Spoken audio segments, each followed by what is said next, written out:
Vaccines work. Here are the facts. Medical technology has advanced further in the last 100 years than it has throughout history. We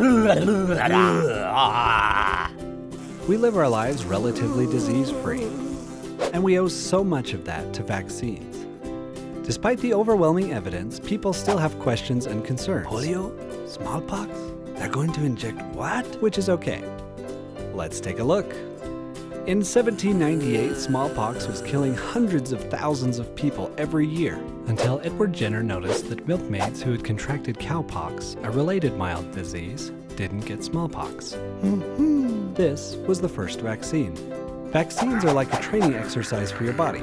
They use dead or damaged viruses to provoke an immune response without having to get sick. From there, your body has time to develop the proper antibodies and form an immunity. Since their implementation, smallpox has been eradicated, and diseases like polio, measles, mumps, and rubella are on their way out. If vaccines make me immune, why do I have to get a flu shot every year? Evolution is a constant arms race. As you become immune to invaders, the invaders adapt to try and get around your immunity. The flu is really good at this. Each year, scientists have to try to predict which flu strain will be the big one to vaccinate against. I heard the vaccines cause autism. Do vaccines cause autism? Nope. The myth began in 1998 when an English medical journal called The Lancet published a paper which claimed a link between autism and the measles, mumps, and rubella vaccine. However, after a lengthy investigation, it was discovered that the author, Andrew Wakefield, had not only fudged the data, but also did a lot of other shady stuff. For example, he paid kids for blood samples at his son's birthday party.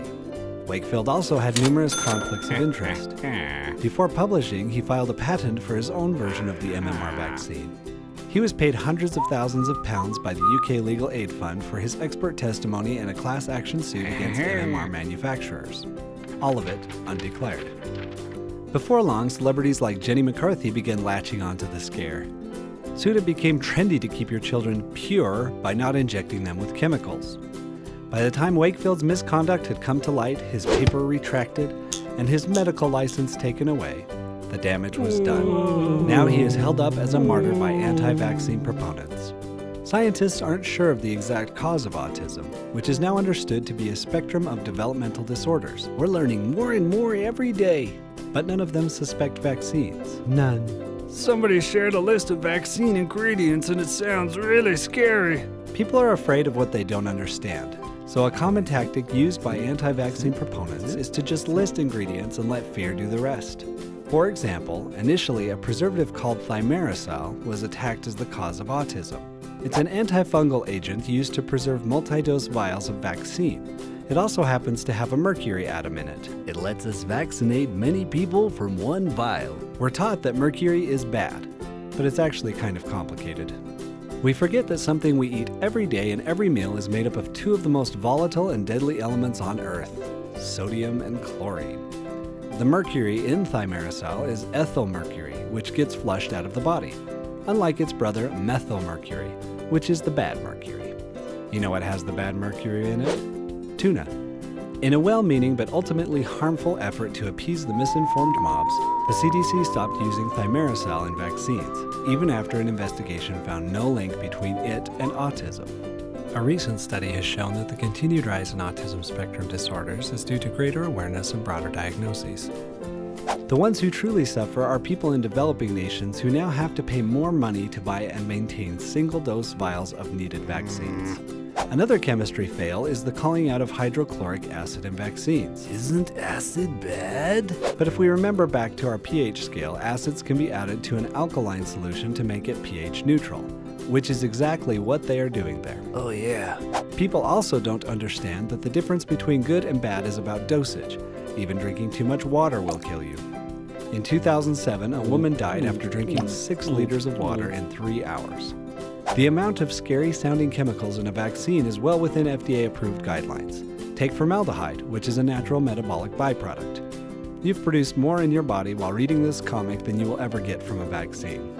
Finally, some of it is outright lies propagated by websites with names like vaccinetruth.org or the National Vaccine Information Center. Totally true ingredients. Antifreeze, monkey kidney, aborted fetus tissue. If they're so wrong, why are there still people who are against vaccines? Ironically, the anti-vaccination movement is a lot like the No pathogens that vaccines protect us against.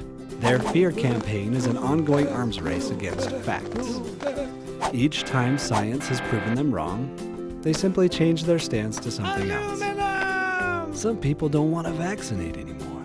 It's their choice, right? That'd only be true if their choice affected only themselves. An important benefit of vaccination is an effect called herd immunity. If enough people are vaccinated against a disease, typically 83 to 85%, it has trouble spreading.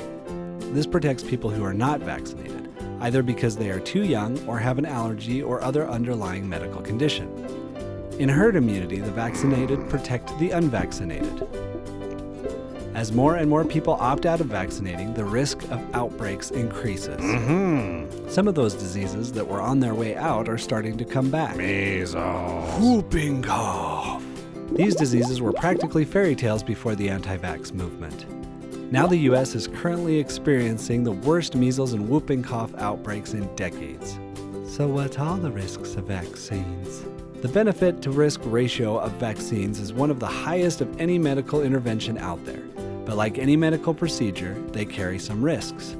Most of them are very mild. Redness, headache, fever. The more serious reactions are incredibly rare. We're talking 1 in a million. But people are bad at assessing risks. They drive without a seatbelt out of fear that it will break their collarbone in an accident. I blow my money on lottery tickets instead of putting it into savings. Like diseases, fear and misinformation spread easily to those who aren't vaccinated against them. Help contribute to herd immunity by educating your community today. And don't forget to get your flu shot. Bye!